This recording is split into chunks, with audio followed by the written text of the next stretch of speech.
Hello everyone. Finally, the wait is over. Koliabor College of Education BA 2026-2027 বৰ্ষৰ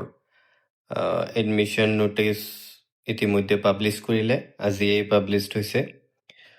তো আমি চাওঁ নোটিছটোত কি কৈছে।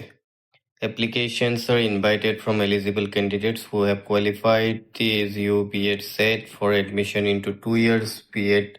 course for the session 2026-2027 at Koliabor College of Education. Particulars খিনি দিয়া আছে ইয়াত তলত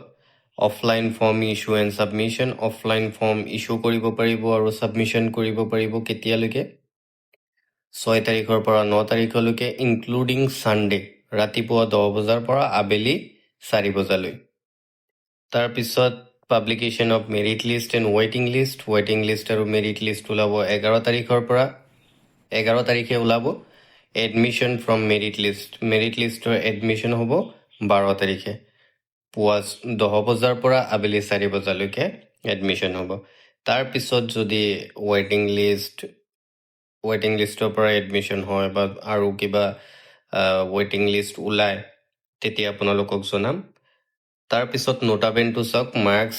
and rank of candidates for the admission will be finalized based on the জিঅ B.Ed set 2026 final merit list published by GU on 5 August and will follow the GU notification number তো marks আৰু rank যোনটো আছে এইটো finalise কৰা হ'ব